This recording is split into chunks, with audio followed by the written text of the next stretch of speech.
మనకు భక్తురాలైనటువంటి మీరాబాయి యొక్క చరిత్ర చూసినట్టయితే కూడా మీరాబాయి తన జీవితంలో ఆశాంతము కూడా వసుదేవసుతం దేవం కంసచాణూరమర్దనం దేవకీ పరమానందం కృష్ణం వందే జగద్గురుం శ్రీకృష్ణాయ నమః అని చెప్పి రాధాకృష్ణ రాధాకృష్ణ అని చెప్పి కేవలము కృష్ణ నామ మంత్రాన్ని నిరంతరం ఆమె జపిస్తూ కృష్ణుడినే తన ఆరాధ్య దైవంగా భావిస్తూ తన జీవితాంతము కూడా కృష్ణ భక్తిని ఆమె వ్యక్తపరచడం జరిగింది.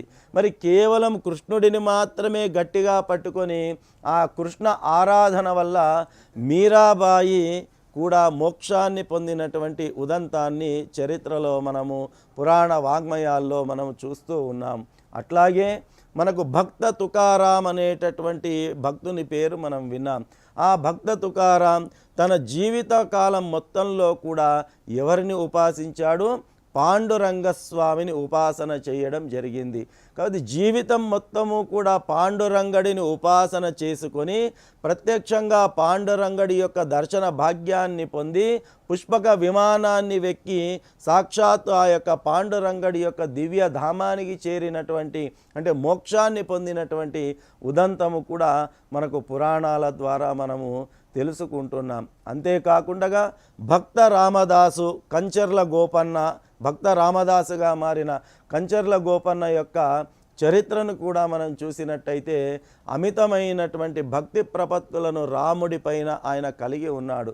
శ్రీరామ జయ రామ జయ జయ రామ అనుకుంటూ ఆపదామపహర్తారం దాతారం సర్వసంపదాం లోకాభిరామం శ్రీరామం భూయో భూయో నమామ్యహం అంటూ తన జీవితకాలం మొత్తము కూడా రాముడినే తన దైవంగా భావించి రాముడి యందు అనన్యమైనటువంటి భక్తిని కలిగినటువంటి భక్త రామదాసు కూడా రాముడి అనుగ్రహం చేత మోక్షానికి పాత్రుడైనటువంటి విషయాన్ని మనం చూడడం జరిగింది.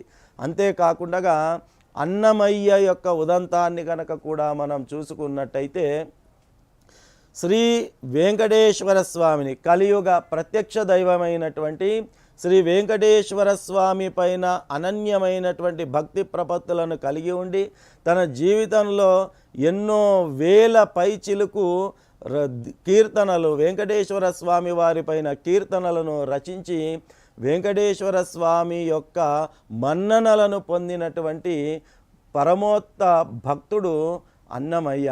మరి అలాంటి అన్నమయ్య కూడా కేవలము శ్రీ వెంకటేశ్వర స్వామినే తన ఆరాధ్య దైవంగా భావించి కొలిచి చివరికి ఆ వెంకటేశ్వర స్వామిలోనే ఐక్యం కావడం జరిగింది.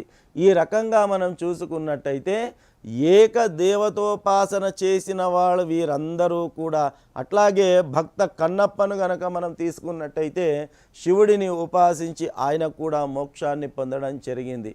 ఆ రకంగా ఇవన్నీ కూడా మనం క్రోడీకరణ చేసుకుంటే మన పురాణ వాంగ్మయంలో ఈ చరిత్ర ఉదంతాలన్నీ మనకిచ్చారు.